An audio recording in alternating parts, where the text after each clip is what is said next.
Welcome back, everybody. And the topic today, as you can see from these slides here, is mainly going to be about the second midterm, which you can view more as a project.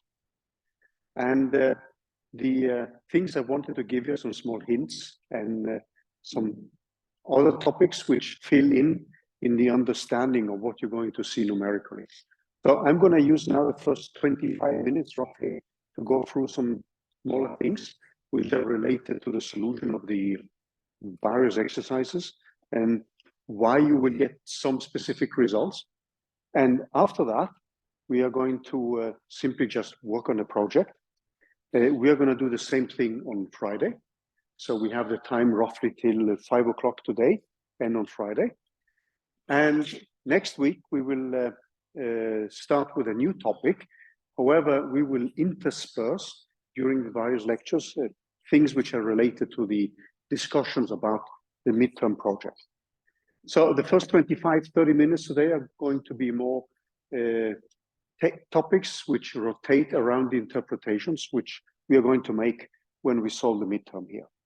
So I'm going to use the whiteboard for that and then try to point to the different parts of the midterm and how you can understand the results you can get based on what we have in chapter 8 of Taylor's textbook. So Taylor's textbook, chapter 8, contains essentially all the kinds of discussions which are relevant for understanding what we're going to do here, together with the lectures which we had last week and also Monday. So I just wanted to give you some kind of small technicalities which are related to the different parts of the project. And I'm going to switch over to the whiteboard for these things.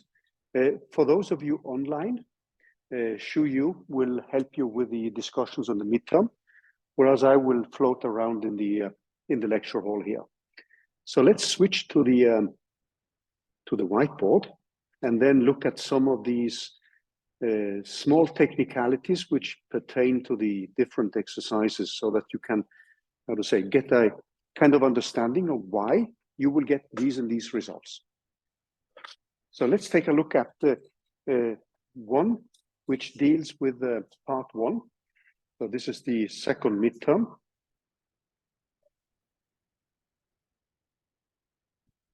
Discussion. And this first part here deals with part 1. And it's essentially exercises D plus E. So what we have seen is that we had an equation of motion where we had the radial acceleration, which is given in terms of a force, F of R, which we have left unspecified here, plus a centrifugal barrier. And this centrifugal barrier gives a term which goes like mu, the reduced mass, and with R cubed. Now, for the gravitational force, this is an equation which we can solve analytically, as we've said. However, in these exercises, we are now going to look at a potential which now is going to be given by some constant minus gamma divided by R to some power beta plus 1. So when we have the standard gravitational force, gravitation, then this parameter beta is just equal to 0. We can also take beta equal to 1. And in the exercise, we're also going to look at beta equal to 3. No, sorry, equal to 2 here. And one of the questions in this part of the midterm project is actually to see what kind of motion you will get. Now, all the forces which you see are going to be forces which conserve angular momentum and linear momentum due to the way they are constructed. They're also going to be forces which conserve energy. However, they're going to give us some strange behavior when we look at the type of orbits which we will get when we plot the results as a function of x and y. So we solved this problem here. That's the one we solved in the lecture notes. And we know that the force, this F of R, the radial force, is now given by minus D of V of R of D of R. So what we got for the gravitational force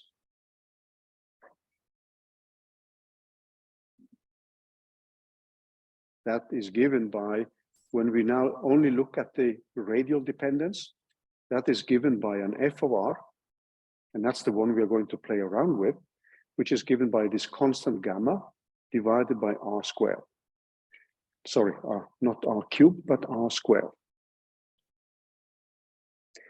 If we take beta equal to 1, this is also a case which we can solve analytically. And you will see that immediately when we now transform the radial acceleration in terms of this variable u and the angle phi. So for this specific case, we are going to have an F or R, which is given by minus gamma divided by R cubed.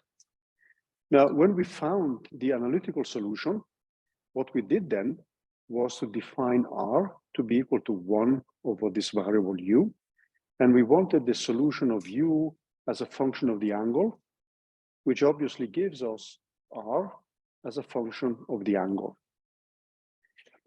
Now, when we now plug in this beta equal 1 case, what we have then is an equation. So this is our radial equation, which was now transformed in terms of this new variable. So instead of having a radial acceleration, which contains time, we got rid of time as a variable and expressed that in terms of the angle phi and this variable u, which is the inverse of the radius. Then we got an equation which went like minus f as a function of u, and then we had mu here, the relative mass, and then it's divided by L multiplied with u squared minus u. So that's the equation which we got when we performed these manipulations last week. And from that, we could deduce the kind of orbits which we're going to get. Now, if you now plug in the new force, which we have here, this one, you see that we can rewrite that one as minus gamma multiplied with u cubed. So the only thing you need to do now when you have rewritten the equation is to take this expression which you see here and just plug it in here. If you do that, you will get a new equation, so which looks like minus, minus, so that's a plus. So I have a gamma, and then I have u cubed divided by u squared, so that gives us u. I have this parameter mu here, and I have L squared minus u. And then I can rewrite this in terms of u, and then I have gamma of the reduced mass divided by the angular momentum squared minus 1. And I can clearly, or I could just rewrite it like a minus here. So I'm going to rewrite this as a minus u times a constant, which I'm going to call for a. And this constant a is just 1 minus gamma of mu divided by L squared. So if you now look at the equation which we have here, this is a famous differential equation. So a is just a constant. And this is an equation whose solution we've seen many times. So anyone who remembers what the solution to that is? We should have seen it many, many times now, right? My hearing is bad. Yeah? Nobody wants to, yeah? Yeah, exactly. That's the answer. Maybe you could show it again, eh? So this is a cosine and sine. I hope you don't get offended if I ask these questions again and again. So the solution here is going to be, and we can write this in a more compact form. So the solution, so this is actually one of those few cases which we also can solve analytically by this simple trick which we introduced last week. So the solution here is going to be given by a new constant, which we don't need to specify, by a cosine, and then I have phi minus an so-called phase shift delta. This is something which we discussed before spring break in connection with harmonic oscillations, when we manipulated cosine, sines, and exponentials, and so on.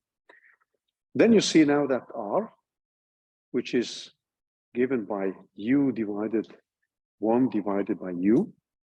This is simply 1 divided by this variable b times cosine of phi minus delta. Now, in the previous case, we had a constant in front here. Here, we see that whatever kind of orbits we are studying, we are going to have a problem when the angles equal to pi or plus minus pi. No, pi half and minus pi half, sorry. Because then we are going to get 1 divided by 0. And you will see that when you do the numerics. So this is one of the kind of analysis you can make. You don't need to plug this in to the to your answer, but this gives you a kind of background for understanding why you will get an orbit which simply diverges. So you will not get a stable orbit. And that has simply to do with the fact that when the argument is pi half or minus pi half, you're going to have 1 divided by 0. And that means that the radius goes to infinity. And you will see that in your numerics.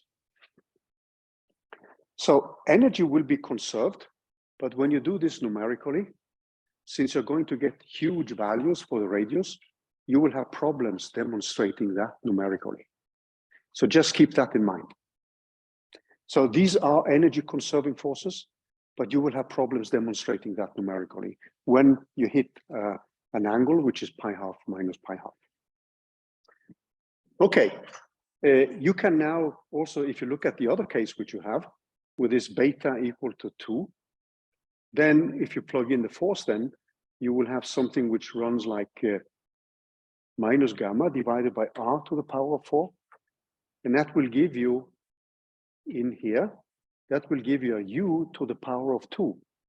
And then we have a non-linear differential equation. And that can normally only be solved numerically. And in that case as well, you will get unstable orbits. So the kind of wisdom you can extract from this is that a force which goes like a power higher than 2 is not going to give us stable orbits. So nature seems to require that the orbits should follow a law which goes like 1 divided by the inverse square distance between the Earth and the Sun. So with numerically, you can play around with different exponents here, and that's pretty neat. So that was that part. Then there's another part which deals with the conservation of angular momentum. So if we look at conservation of angular momentum, so let's take this part here. So this part 1, this is still in part 1, and this is exercise C.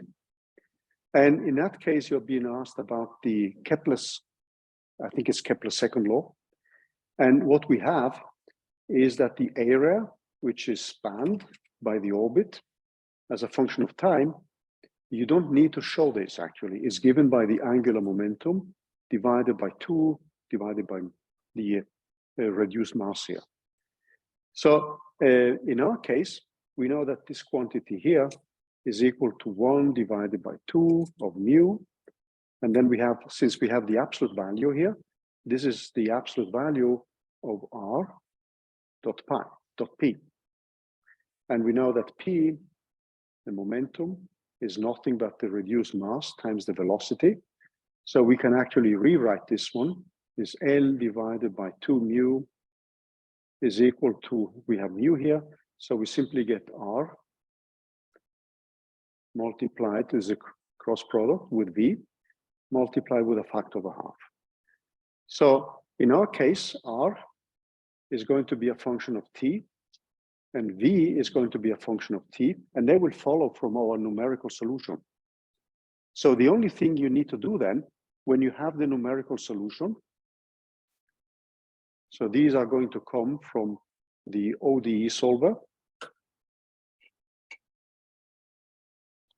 So with those, you can then calculate L as a function of t, which is now going to be proportional with r as a function of t. I'm going to put arrows here, multiplied with v as a function of t.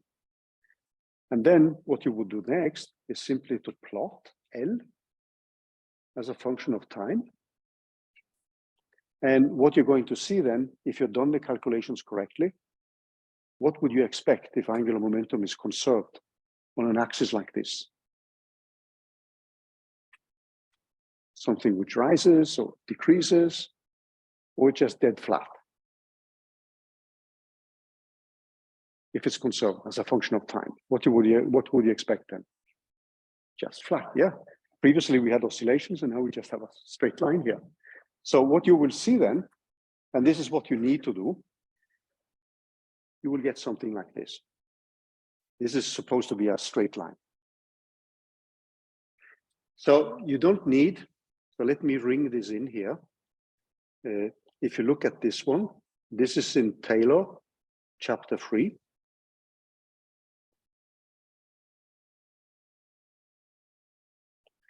You don't need to show this one.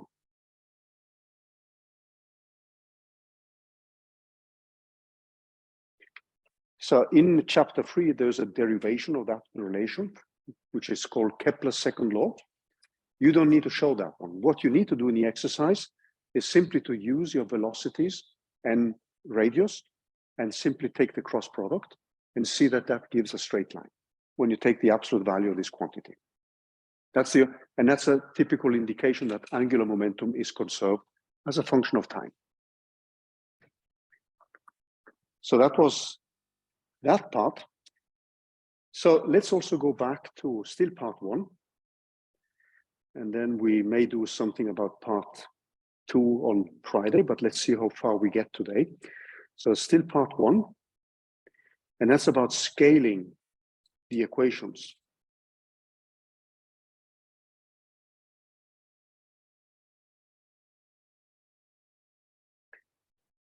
So what we have, if we now look at the Earth-Sun case, so we would have a force on Earth, and I'm going to put an E here, and this is going to be given by minus G multiplied with the mass of the Sun, the mass of the Earth, and then I have R divided by R cubed.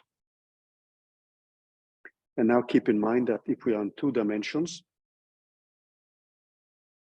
then this R is given by X squared, and X and Y are now the distances from the Sun to the Earth, where we put the Sun as a center of, as the mass center of the system. So we're going to let the Sun just be a fixed mass center. Actually, if you shift the mass center and recompute the center of mass system, and you let the Sun move, you will see that the Sun barely moves. Actually, it moves less than its own radius, because we have made an approximation in the, oh, this microphone is actually a little bit irritating. So we've made an approximation where we treat all objects as point particles. So then to have this approximation that the Sun does not move, since it's much heavier than the other planets, is a useful approximation. It's actually a good approximation.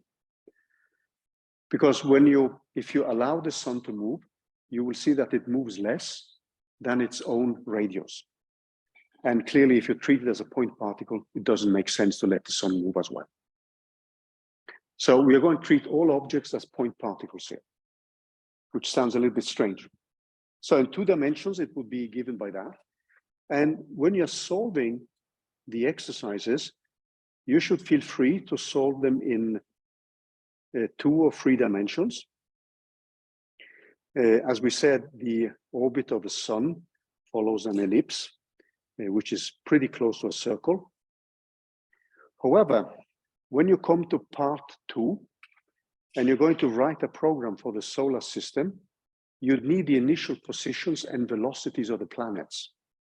Now, the site where you can get them from, I'm going to point to you how you can get these quantities. They come in Cartesian coordinates with X, Y, Z.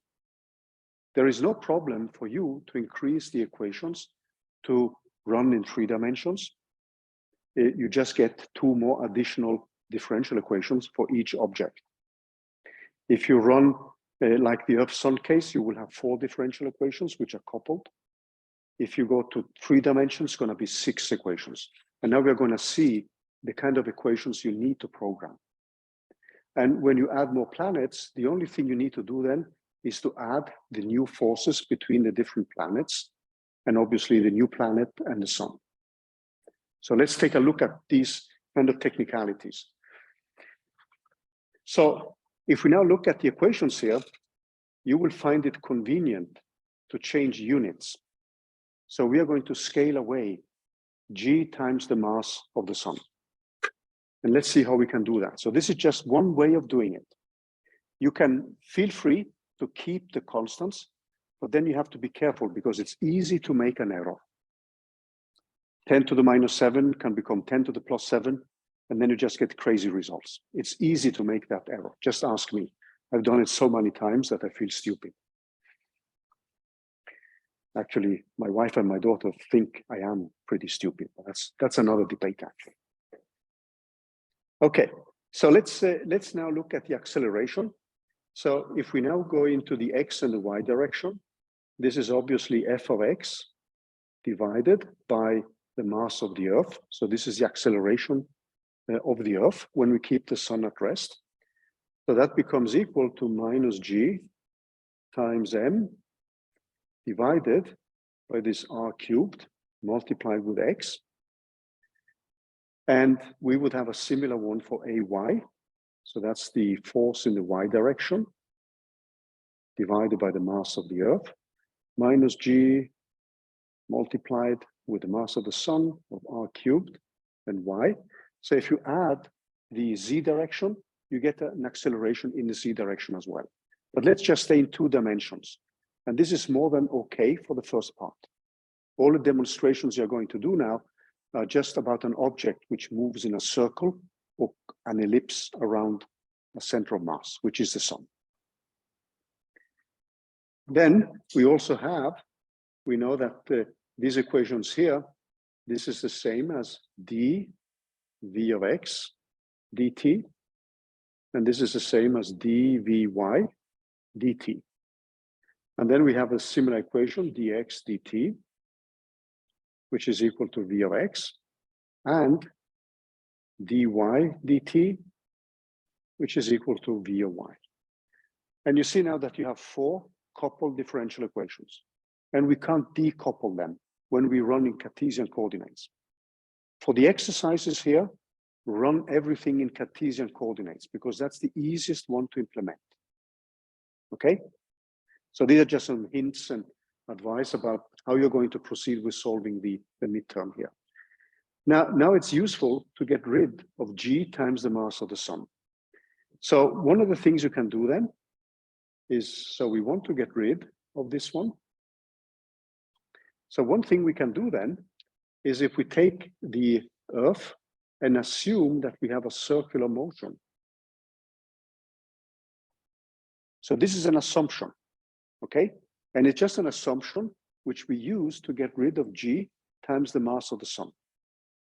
So if you have a circular motion, we know then that the force on the Earth, so this is just the centripetal force, which you may have seen before, and divided by r is equal to the force here. And now I'm putting absolute values on things. So this is given by g times the mass of the Earth times the mass of the sun divided by r squared. So I'm looking at the radial degrees of freedom only. It's no longer Cartesian degrees of freedom. So if you have a circular motion, this is the kind of acceleration and force we have. And if I now get rid of the mass of the Earth, obviously, and then I have a quantity r here, so I multiply away with r squared. So what I'm getting then is that I get v squared times r is equal to g times the mass of the sun. Now, what I know is the following. I know that now I'm going to introduce units. And one of them is the astronomical unit, which is the distance between the Earth and the sun. And that is given by 1.5 times 10 to the 11 meters. So we are going to keep this radius constant. Then we're also going to use time. For time, we're going to use 1 year. So that's going to be the time unit. Because if you're going to simulate with seconds and you want to run a simulation for 1,000 years, you can just do the mathematics and see how small your time step has to be. So, and your program will never end. So, or rather, it will not end within a reasonable time. And if you run your program 2 to 3 days before the deadline, it may still be running then if you use the wrong units. So it's all about scaling equations again, but now it's finding the relevant units which make life easier. So if you then think of the velocity, since it's moving in a circle, that must be 2 times pi times r divided by time. And in 1 year, so this is 1 year actually. So we can rewrite this as 2 times pi, 1 astronomical unit, divided by 1 year. So what I'm going to do next is simply to plug that into the equation here. So that means that what I get then is that g times m is going to be equal to 4 pi squared. And this is then multiplied with the astronomical units to the power of 3, divided by years to the power of 2. So that's going to be the kind of unit which we replace the gravitational constant times the mass of the sun. So that means that in the differential equation, we are not going to plug in g times the mass of the sun, but we can plug in 4 times pi squared. And then if we want the correct units, we would have to multiply in again years and these astronomical units in meters. So this is going to make life a little bit easier because it's so easy to make small errors here and there. Any questions so far? So this is just a way to scale away that specific constant. And then you know what the value is, and then you can plug it in again if you want units in meters or kilometer or seconds or years or whatever you would like to have.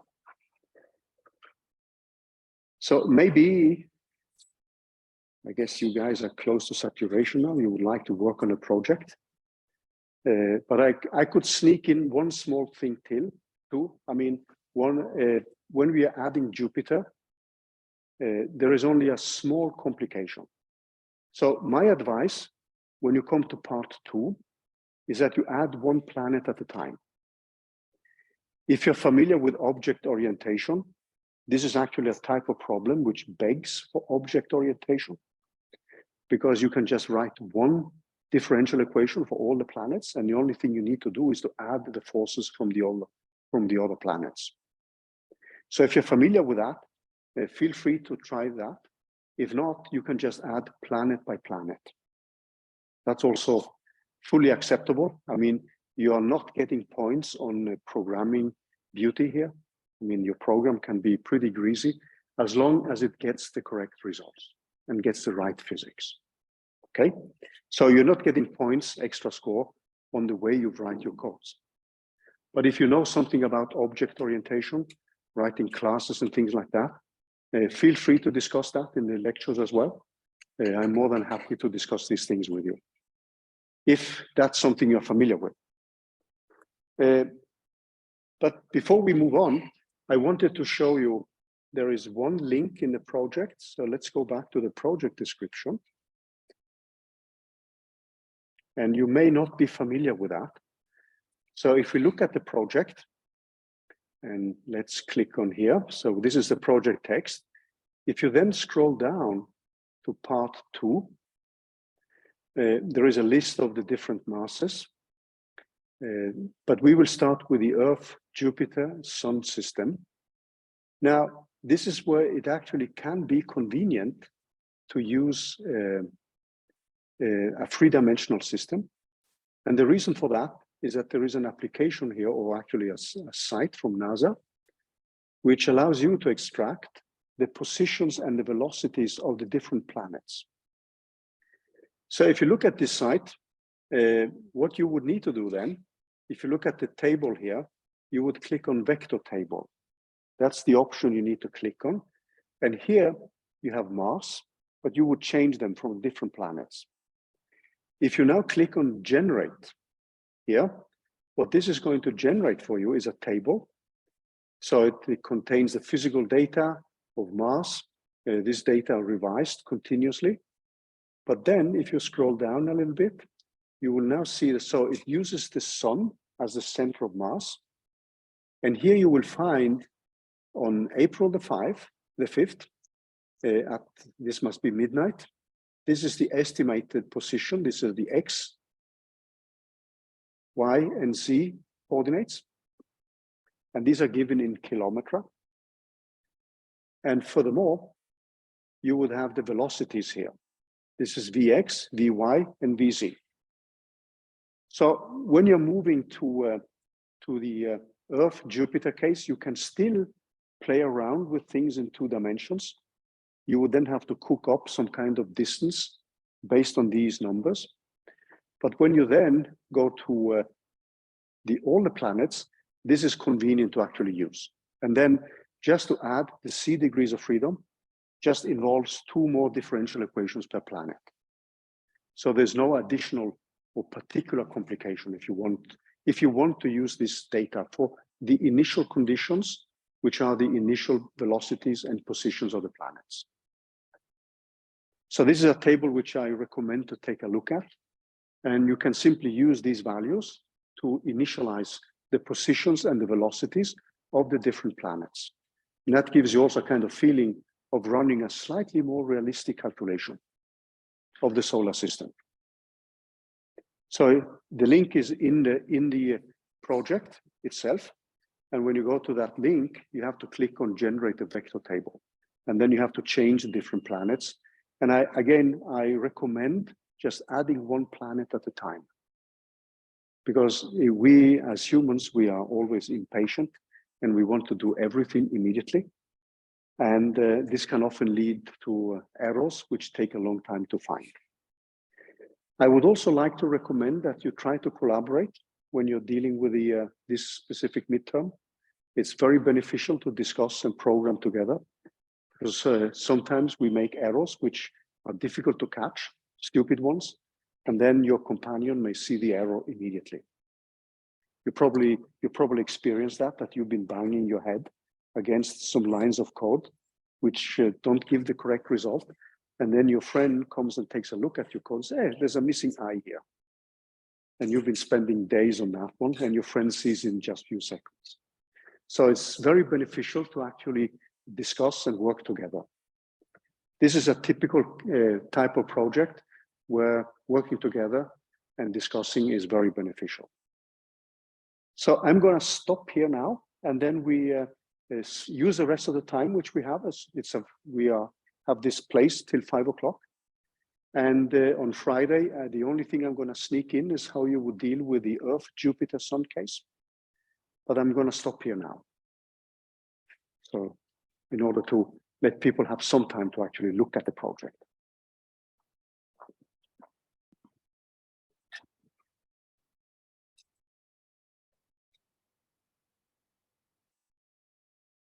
So for those of you online, I'm going to, so Shu Yu is online here. So she will be able to help you. Yeah, just stop here. I'm just going to stop the recording here.